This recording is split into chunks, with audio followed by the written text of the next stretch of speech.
5, 4, 3, 2, 1, 0. Engine running. Liftoff. We have a liftoff. So it's the change into the seasons. It's colder than I thought it would be, but I think it's the perfect time to go over the Ricoh GXR. Now I say that for a few reasons because I have a few different mounts for it. I have the kit lens module. I also have the renowned Leica M-mount and this one, which is a very special one, which is the infrared mount.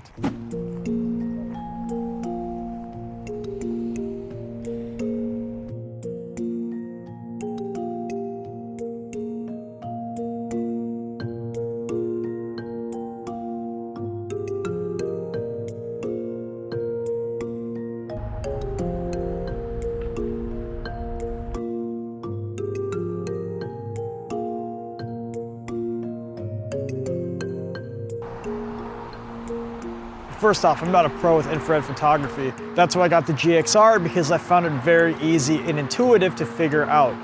Now I do have the SD1 mirror, which you can also do infrared with, but I can't get that to work. If you know how, let me know. That said, I popped on the original kit lens, 10 megapixel. So we're gonna do some street photography on the way home because it's very, very cold out here. It's gonna be winter in like a month, and it'll be that way for the next 9 months, I guarantee it. So we're gonna get a street fill in right now while there's still some interesting subjects, and then we'll go back home.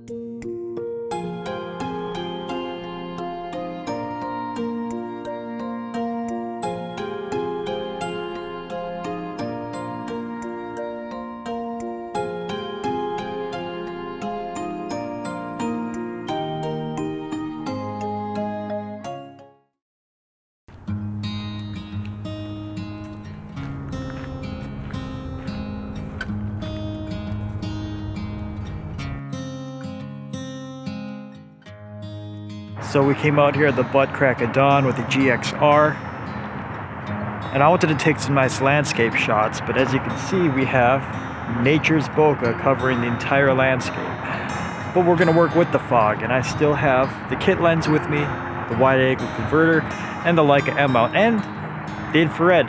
So we'll see what we can make until the fog burns off, and then we'll go home and I'll reevaluate my life's decisions and see how I ended up in this situation. So one thing I want to make note of with the M-mount here is that it's noticeably bigger than the kit lens. But that's not a bad thing. I mean, it's the size of, say, a DSLR.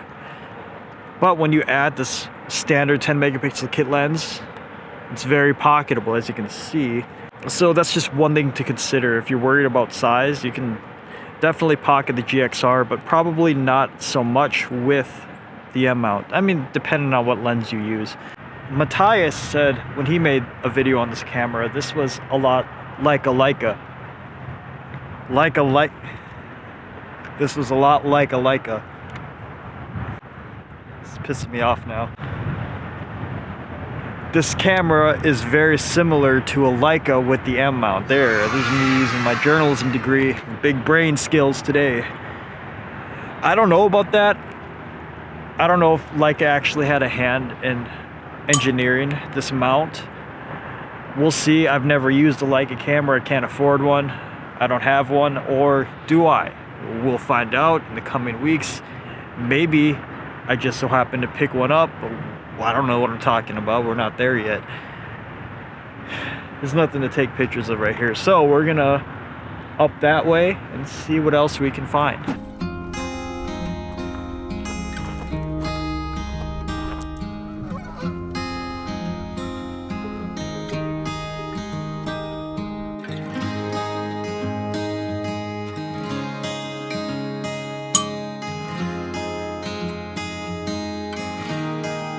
So the camera is a bit slow, but it's not so bad for its age. I just think the one issue you might have with this, and old cameras in general, is just the screen on the back. It's usually low resolution, so maybe if that's an issue, I'd opt to get a viewfinder. In my opinion, I don't think you need one.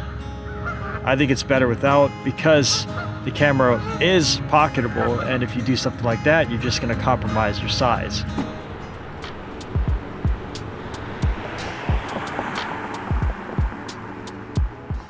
So I'm out here during blue hour and I have the Ricoh and the Leica M-mount with my favorite lens to use with it, and that's a Voigtlander 40mm f1.4. Pretty dark, but we're gonna see what shots we can get with it.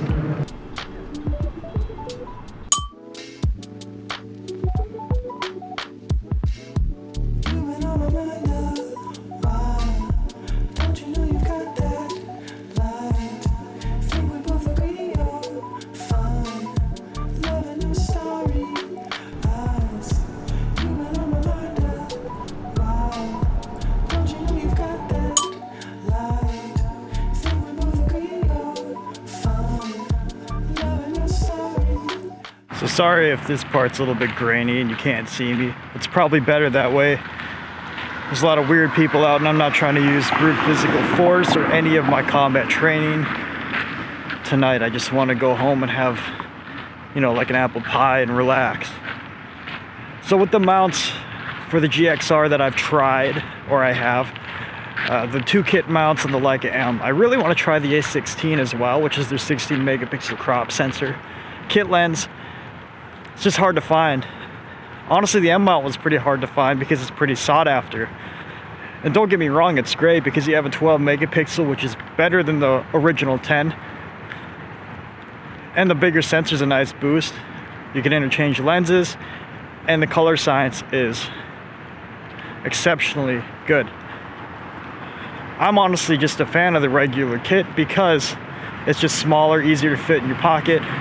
It's more or less like a street camera, but to each their own. So I think we got enough photos for this video, at least for now. So we're gonna go home, we're gonna do some editing and look at what we got.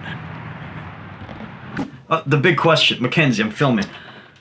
The GXR with the M-mount, is it like a Leica? I would trust Matthias when he says it's the closest to a Leica you can get without actually having a Leica. In my humble and hot take opinion, I think the GXR's colors are very close to a Ricoh or Pentax camera. I could see a resemblance in the GXR's color philosophy to its newer and older systems that I've used thus far, but I would also like to backpack and say that the GXR produces what I think is so far my favorite color science out of any cameras in that heritage. The yellows and olive palette are very memorable to me, and the skin tones look great, and I think they look better than some of the newer cameras.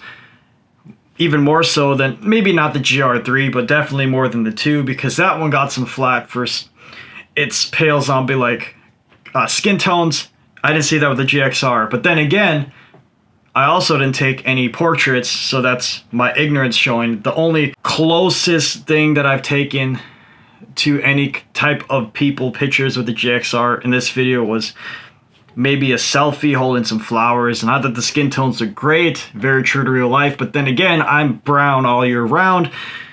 Maybe for a follow-up video, I'll take some pictures of my Irish friends and just level the playing field out. But what I'm trying to say is that the GXR produces some of my favorite images straight out of camera with no post-processing. Now as for usability, I think it's very relevant today, both with the M-mount and without. With the M-mount, you have the option to use any kind of M-mount or adaptable glass, both old and new. Like I have this lead-filled Jupiter lens from the 50s that I like to use with it, and this newer 40mm Voigtlander's color scopper lens, I probably butchered that name, to use as well. But I found myself reaching for the kit modules more often than not, simply because the color science looks great on them. It's a lot more portable. As you can see, the M-mount is pretty darn big compared to the original standard. And the usability of the OG modules are great because then you have a macro, a zoom range, all in your pocket.